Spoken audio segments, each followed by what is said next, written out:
Sejak pertemuan dengan Aileen kemarin, Alfian tak dapat lepas dari bayang-bayang wanita itu.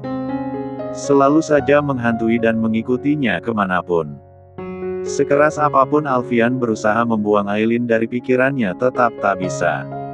Bahkan semalam ia bermimpi melihat Aileen menggendong bayi laki-laki. Tangisan melengking itu sampai terngiang-ngiang di telinga. Aku pasti sudah gila. Kenapa dia selalu ada di pikiranku? Alfian baru tersadar dari lamunan saat mendengar bunyi klakson yang berasal dari kendaraan di belakang. Saat ini ia sedang dalam perjalanan pulang ke rumah, sebab mamanya sejak kemarin terus menghubungi dan memintanya untuk pulang. Alfian pun menekan pedal gas, hingga mobil melaju di keramaian jalan. Berselang 15 menit perjalanan ia tiba di rumah keluarga Darmawan yang mewah dan megah. Kedatangannya pun disambut Mama Feni. Wanita parubaya yang selalu tampak muda dan cantik itu tersenyum sambil memeluk putranya. Kamu dari mana saja, Al? Kenapa 4 hari ini kamu tidak pulang dan susah dihubungi? Ya, 4 hari ini Alfian menginap di apartemen miliknya untuk menenangkan diri. Padatnya pekerjaan akhir-akhir ini membuatnya penat, sehingga butuh waktu untuk mengistirahatkan tubuhnya. Lagi banyak kerjaan, Mah. Mama, kan tahu seperti apa aku kalau sedang bekerja. Ya sudah, tidak apa-apa. Yang penting kamu jangan dekat-dekat dengan sembarang wanita. Mama tidak mau kamu salah pilih istri. Selalu saja itu yang dibahas mamanya.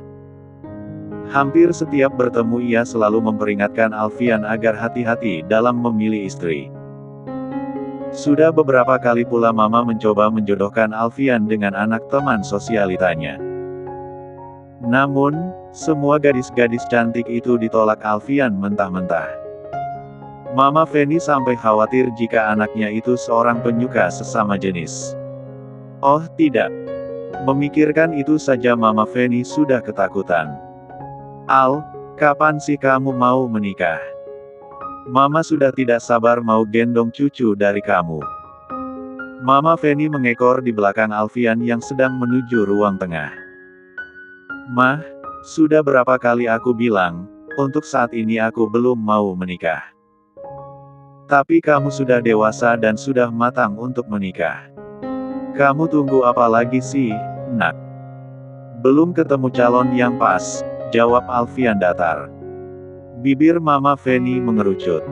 Agak kesal dengan tingkah putranya itu. Yang pas itu yang seperti apa, Al? Biar Mama bantu carikan untuk kamu. Tiba-tiba Alfian terdiam. Entah mengapa malah Aileen yang seketika muncul di pikirannya. Namun, ia membuang jauh-jauh pikiran konyol itu. Yang tidak cantik dan tidak glamor. Alfian tahu, calon-calon yang akan dipilih mamanya pasti gadis yang berasal dari keluarga kaya dan sepadan dengan mereka. Maksud kamu gadis jelek dan kolot, begitu? Mata Mama Feni menyipit curiga. Alfian menjawab dengan anggukan kepala. Ya ampun Alfian Setio Darmawan. Kamu itu anak laki-laki Mama satu-satunya. Kamu harus cari jodoh yang benar-benar baik. Jangan sembarangan wanita. Pekik wanita itu. Jantungnya terasa kembang kempis jika sudah membahas masalah jodoh dengan Alfian. Kenapa kamu tidak dekati Riana saja, sih? Dia itu wanita yang manis, cantik dan Mama suka sama dia, tambahnya. Tadinya Mama Feni mendekati Riana hanya untuk mengorek informasi tentang wanita-wanita yang dekat dengan Alfian. Tak disangka, ia dan Riana memiliki kegemaran yang sama malah jadi dekat dan kadang menghabiskan waktu bersama. Riana sangat pandai mencuri perhatian wanita itu. Riana, sekretarisku. Alfian menatap mamanya dengan kerutan tipis di dahi. Iya. Hembusan napas Alfian terdengar berat. Kalau berbicara soal jodoh, Alfian memiliki kriteria sendiri yang tidak bisa ditawar-tawar. Sejujurnya ia tidak menyukai wanita karir. Istrinya nanti harus fokus mengurus suami dan anak, bukan bekerja. Biasanya wanita yang bisa bekerja akan mengabaikan tanggung jawab sebagai istri dan ibu. Dan Alfian tidak ingin itu terjadi dalam rumah tangganya kelak. Ia ingin istri dan anaknya bergantung kepadanya saja. Kenapa harus Riana, Mah? Apa tidak ada wanita lain lagi? Memang Riana kenapa? Mama rasa dia calon istri yang ideal untuk kamu. Dia cantik, pintar dan berkelas. Riana masuk kriteria calon menantu di keluarga kita. Alfian tak lagi menanggapi ucapan mamanya. Jika ini diteruskan mungkin mereka akan berdebat panjang, dan Alfian tidak pernah sanggup jika harus berdebat dengan mama. Oh ya, malam ini mama undang Riana untuk makan malam di rumah kita. Mama harap kamu bisa membuka mata dan hati kamu. Alfian melonggarkan dasi yang melilit kerah kemeja. Saat ini ia benar-benar sedang malas membicarakan soal jodoh. Sudah aku mau mandi dulu, gerah. Tanpa menunggu jawaban dari Mama Feni, Alfian sudah melangkah menuju kamarnya yang berada di lantai atas. Menghabiskan beberapa menit dengan berendam di air hangat. Tubuhnya yang lelah menjadi lebih segar setelah mandi. Alfian masih terfokus dengan layar laptop ketika terdengar ketukan pintu. Beginilah keseharian Alfian. Saat pulang ke rumah, ia akan lebih banyak menghabiskan waktu di kamar dan melanjutkan pekerjaan. Masuk, tidak dikunci, ujarnya.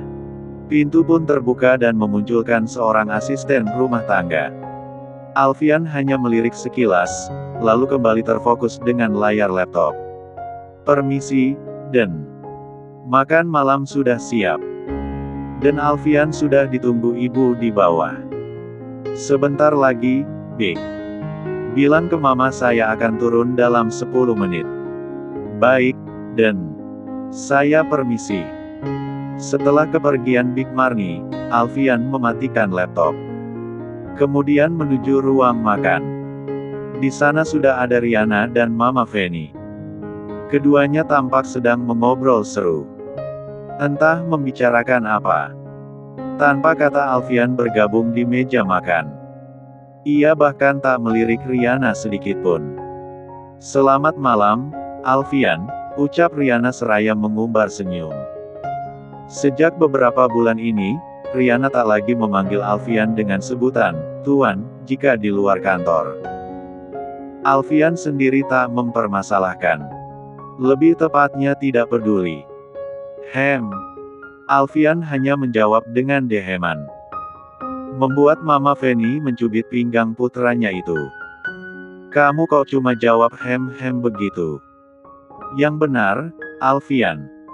Maaf, Mah. Lagi sariawan. Mama benar-benar kehilangan akal sehat menghadapi putranya itu. Alfian sama sekali tak melirik Riana. Padahal malam ini Riana tampil maksimal dengan dress berwarna biru navy. Semua benda yang melekat di tubuhnya adalah barang-barang branded yang mahal. Tentu saja makan malam ini ia manfaatkan untuk tampil secantik mungkin.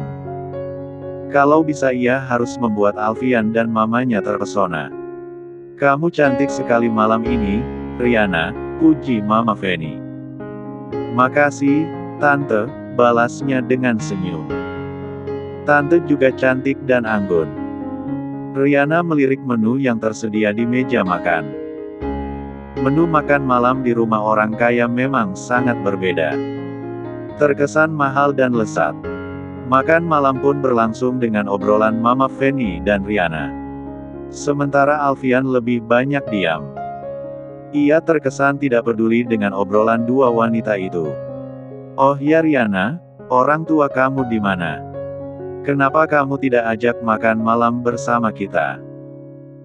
Pertanyaan dari Mama Feni membuat Riana hampir tersedak makanan yang baru saja akan ia telan. Sejenak ia menenggak air putih, lalu mengusap bibirnya dengan tisu. Orang tua saya tinggal di luar negeri, Tante. Papi saya punya perusahaan tambang dan sejak papi meninggal, mami yang urus. Orang tua kamu punya perusahaan di luar negeri.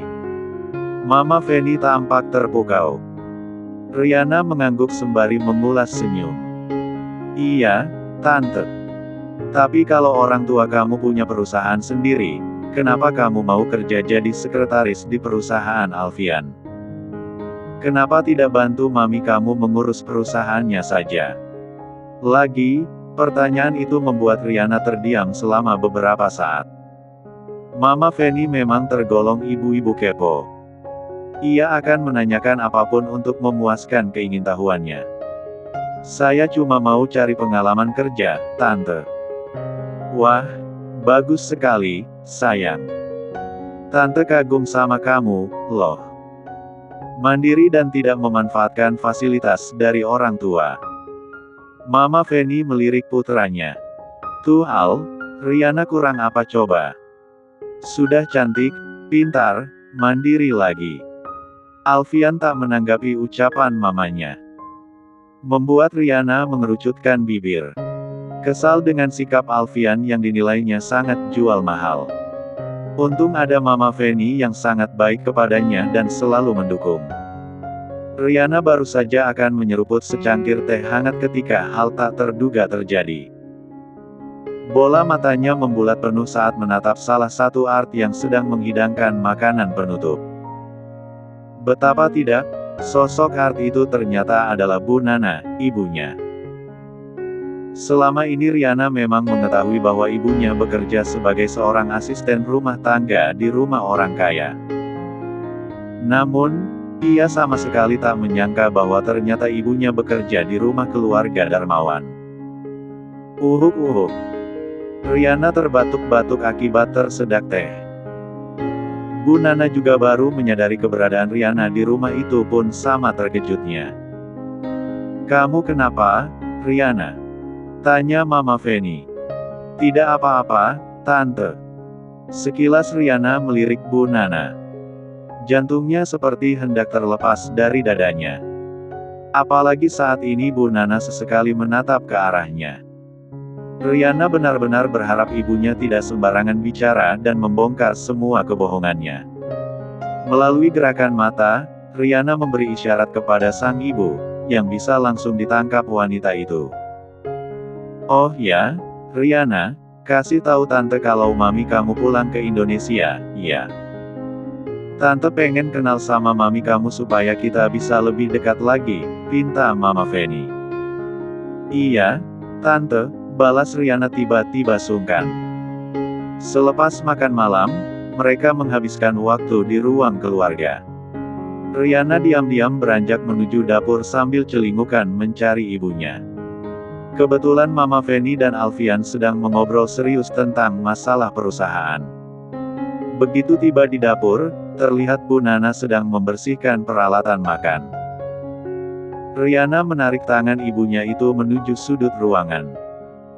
Sambil sesekali memperhatikan keadaan sekitar demi memastikan tidak ada yang melihat mereka di sana. Apa sih kamu, Riana? Pekik Bu Nana kesal. Stttt. Riana meletakkan jari di depan mulut. Bu, jangan sampai mamanya Alfian tahu kalau aku adalah anak ibu. Aku bisa malu dan rencanaku bisa berantakan, bisik Riana. Membuat Bu Nana membulatkan mata. Kamu malu mengakui ibu sebagai ibu kandung kamu. Maksud aku bukan begitu, Bu. Untuk bisa mendapatkan Alfian, aku harus pura-pura jadi anak orang kaya. Kalau Tante Feni tahu aku anak pembantu, mana mau dia menjodohkan Alfian sama aku, ujarnya. Ucapan Riana pun membuat Bu Nana terkejut. Jadi bos kamu yang selama ini kamu ceritakan ke ibu itu dan Alfian, iya? Iya, Bu. Bu Nana tampak semakin terkejut. Kebetulan sekali bos Riana ternyata adalah bos ibunya juga. Jadi sekarang bagaimana? Ya ibu harus diam dan jaga rahasia, ujar Riana menekan. Lagian kenapa ibu tidak cari tempat lain untuk bekerja, sih? Kenapa harus di rumah keluarganya Alfian? Mana ibu tahu kalau dan Alfian itu bos kamu? Riana mendesah kesal. Ya sudah, sekarang aku minta ibu berhenti saja dan cari pekerjaan di tempat lain. Tidak bisa, Riana. Ibu punya banyak hutang sama Bu Feni. Kalau kamu punya uang sana bayarin hutang ibu. Memang berapa hutang ibu sama Tante Feni? 80 juta. Sebenarnya uang itu dipinjam-pinjam Bu Nana untuk tambahan saat Riana ingin membeli sebuah mobil. Sedangkan uang 1 miliar yang didapatkan dari hasil menjual Aileen telah habis untuk membeli rumah baru dan memenuhi kebutuhan Riana yang lain. Aku mana punya uang sebanyak itu, Bu. Selama ini gaji Riana digunakan untuk memenuhi gaya hidupnya yang berlebihan atau pergi ke salon kecantikan untuk melakukan perawatan tubuh dan wajah yang mahal. Bahkan ia sampai rela berhutang sana-sini hanya untuk menunjang penampilan. Riana yang tidak ingin ketahuan sebagai anak orang susah nekat melakukan berbagai cara untuk terlihat cetar. Riana, sedang apa kamu di sini? Suara Mama Feni yang tiba-tiba muncul dari belakang membuat Riana terlonjak. Riana merasakan jantungnya berdetak tak karuan. Membuat seluruh tubuhnya gemetar hebat. Hanya dalam hitungan detik wajahnya telah pucat bak mayat hidup. Hatinya kini dipenuhi rasa khawatir jika Mama Feni mendengar obrolannya dengan Bu Nana. Ragu-ragu wanita itu membalikkan tubuhnya. Menghadap Mama Feni yang sedang menatapnya sedikit heran. Kamu kenapa, Riana? Apa kamu sakit? Mama Feni mengusap kening Riana yang berkeringat. Melihat betapa lembut Mama Feni, Riana baru dapat bernapas lega. Sikap Mama Feni menjadi pertanda bahwa wanita itu tak mendengar obrolannya dengan Bu Nana. Nggak apa-apa, Tante. Aku kesini cuma mau menyapa Big Nana, jawabnya. Mama Feni menatap keduanya secara bergantian. Ia cukup terkesan dengan kepribadian Riana, karena tidak biasanya wanita dari kalangan kelas atas menyapa seorang art. Kamu sudah kenal Big Nana sebelumnya? Riana mengulas senyum demi menyamarkan rasa gugup. Iya, Tante. Big Nana ini dulu bekerja di rumah aku. Makanya aku senang bisa ketemu lagi sama Big Nana di sini. Aku juga baru tahu kalau Big Nana kerja di sini. Iya kan, Big? Riana mengedipkan sebelah matanya ke arah Bu Nana.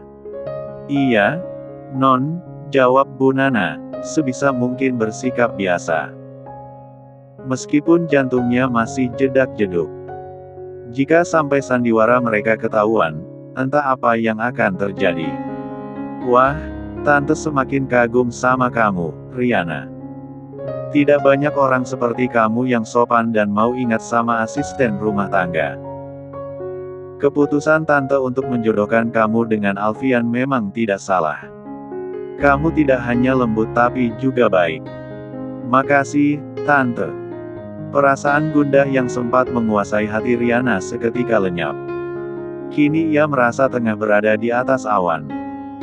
Dukungan dan simpati dari Mama Feni sudah ia dapatkan. Dan Riana tahu bahwa Alfian bukanlah seorang anak pembangkang. Ia pasti akan menuruti apapun keinginan mamanya. Riana, kamu harus sabar sedikit sama Alfian. Dia memang begitu. Sampai sekarang dia belum juga mau menikah. Tapi kalian bisa pendekatan dulu, kan? Iya, Tante. Riana tiba-tiba memasang wajah murung, yang dapat dilihat dengan jelas oleh Mama Feni. Sebenarnya aku akan dijodohkan dengan anak relasi bisnis papi. Tapi aku belum setuju.